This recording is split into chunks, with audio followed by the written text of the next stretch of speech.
Hey everybody, gonna try out a GoPro intro video, walk around real quick. So this is a 2010, I think. Yes, 2010 Kawasaki Concours 1400. This thing has been ridden. It has 91,000 miles on it, and well, I just wanted to do a video showing what it's like aboard a nearly 100,000 mile motorcycle. What we do know about this bike is it does have a little seepage from the valve cover, apparently a common issue on these Concours 1400s. So it may have a little bit of oil burning smell from, you know, whatever it is dripping on in there. And also there is a little bit of seepage from the fork seals. So we're selling this as an as-is bike. It's not going to be available at any sort of extended coverage, especially with the mileage, but it's going to be cheap, and that is what some folks are after. If you're particularly handy and you need to replace the valve cover gasket anyway when you do a valve adjustment, which these do need periodically, so that would take care of that issue. And then the fork seals, that's another thing. Again, if you're handy, do some new fork seals, and man, you can have a really nice motorcycle for not a whole lot of money. So let's go ahead and get on it, take it for a little spin, and see how it goes.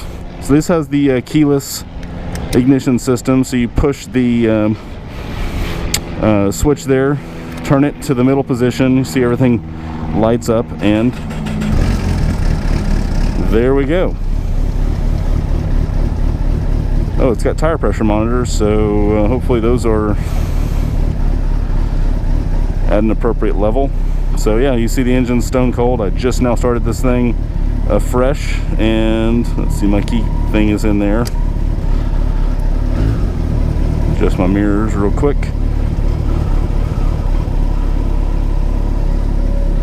Good enough. And we're gonna see what it's like.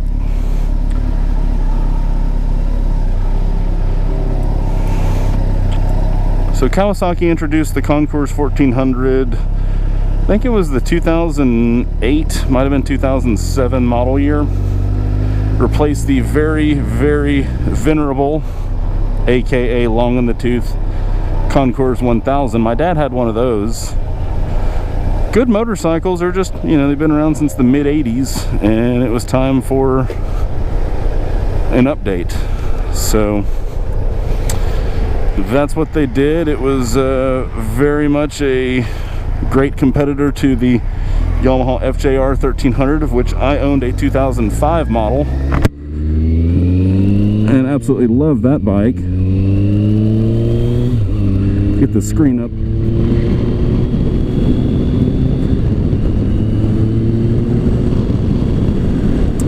So I don't know how this wind noise is going to come across in here. I've got my mic inside the helmet, and we'll see how bad it is. But anyway, that FJR 1300 I had, very, very awesome motorcycle, tons of power. This is very much the same. It's based on the ZX14 platform engine, but tuned a little bit different, of course, for more low and mid-range. And this thing definitely scoots, and that was just an easy roll on, not even in the right gear, as you can tell from the tack. At 2,500 RPM, it's got plenty of roll on power. One thing that is really impressive to me about a bike with 91,000 miles on it, 91.5 actually, is the lack of driveline lash. So usually with shaft driven bikes, when you're off and on the throttle, you'll feel that little bit of kind of play in the drivetrain, which is just the slop in the differential gear and whatnot. So obviously this thing is held up pretty well.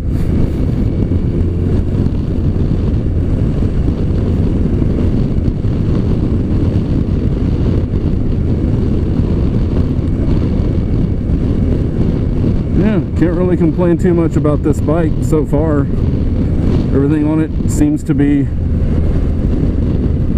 I haven't checked any of the traction control stuff, whatever, but that would be throwing some sort of trouble light, I would assume, if it were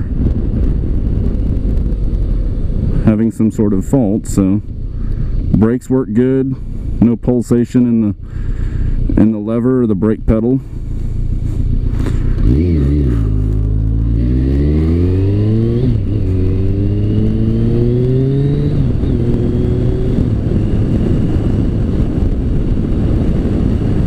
Transmission feels pretty good.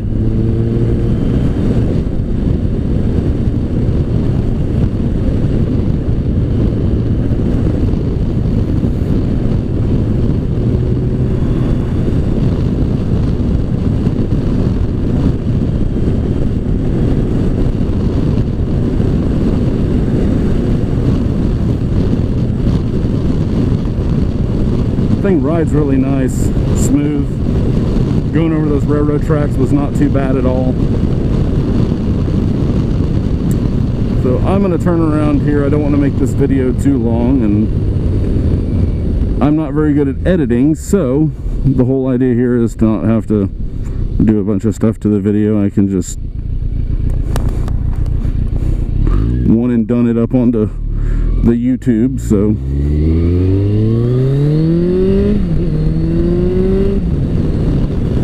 yeah, it gets up and goes just fine. I sure do miss that power on my FJR, but I haven't had that bike in years. I've gone to adventure touring style bikes, a couple of V-Strom 650s, which was a huge reduction in power from that 1300,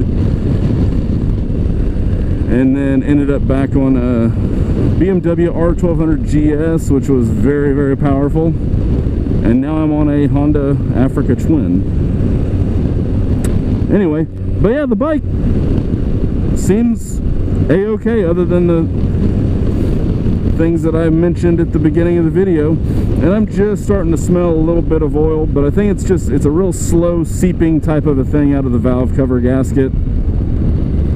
So once you get in there, replace that, clean everything up, I think you'd be just fine. And then, like I said, the fork seals do show signs of slow seepage, but nothing where it's just gushing fork oil out onto the fork lowers. So, I mean, hey, this thing's got 91,000 miles. What do you expect?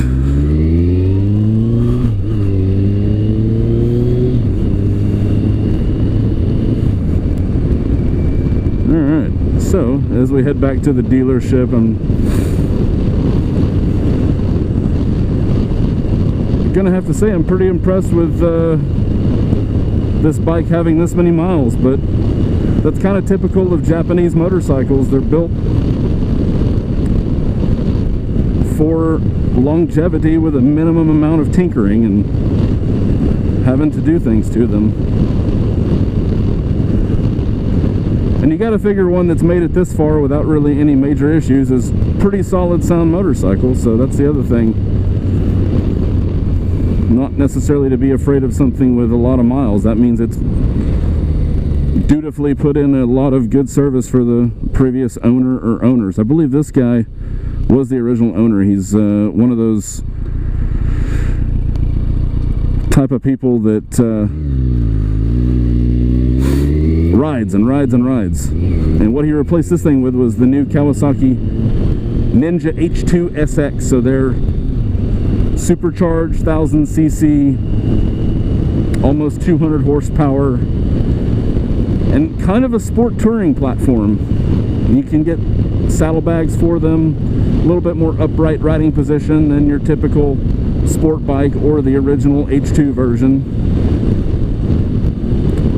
So I can see why one would have moved from a bike like this to a bike like that. Even more power, not quite as upright, doesn't have the big windscreen and wind protection, but still pretty decent in its own right. I just love these adjustable windscreens with the power operation. They work really good.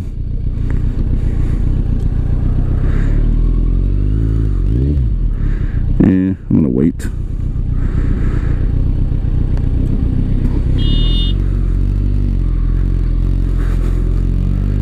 So here we go. I'm gonna wrap it up, but not a bad ride for the money, I would say. Thank you very much, and appreciate you watching.